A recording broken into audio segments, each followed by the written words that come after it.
Let it be a Nick and Jane, and let it be a Mr. Smith, a banker of Nick and Jane. They both keep their money in his bank. That's why we use the title Mr. Smith with respect. Nick really wants to buy, well, let's say Jane's bicycle, but he has no money. More precisely, he has money, but not enough, only $10, while Jane wants $100 for her precious bicycle. That's a problem. What should Nick do? Well, this bicycle is so desirable. He gives Jane his $10 as a deposit and asks plaintively not to sell the bike to anyone. He says that he will bring the rest of the money soon. At the same time, he runs to his bank, to the respected Mr. Smith, to get a loan for the missing $90. As ill luck, Mr. Smith has no money at this moment, but he knows perfectly about $10, which Nick gave to Jane. And where will Jane bring his money to? That's right.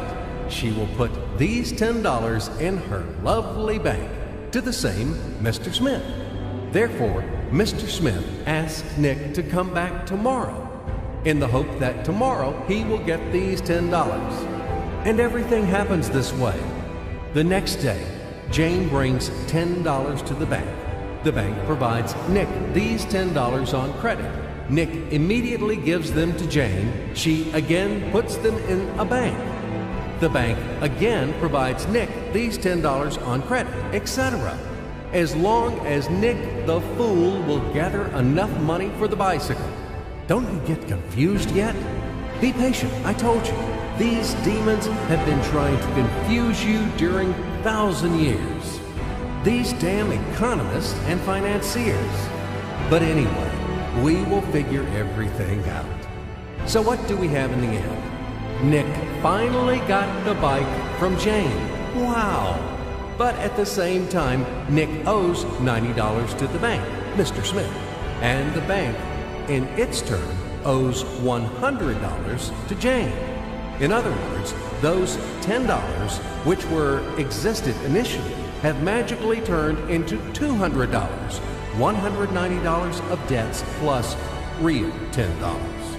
But these $10 would also turn into $1,000, even in a million or a billion, if Nick would make a more expensive purchase. In this case, our $10 would make the increasing number of its cycles, circuits from hands to hands. That's it. So, what happens in today's world? SOS! It appears that banks also make money out of thin air and multiply them. Not only Fed can produce money, but banks either. In short, everybody can do this, except you and me. We are not in the business at this celebration of life. I would like to print or draw some money as well. In fact, these banks multiply money without any control. And we're still wondering why the banker lives better. What are naive fools are we? Now it is clear why. The one who produces the money, of course, lives better. But this is not enough. From this moment, poor Nick will never be able to repay his debts owed to the bank, no matter how hard he would work.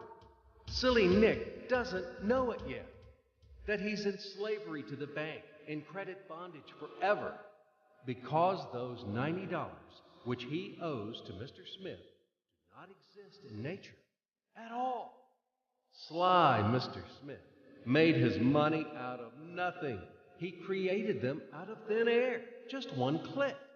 And $10 turned into $200. Yes, but you can object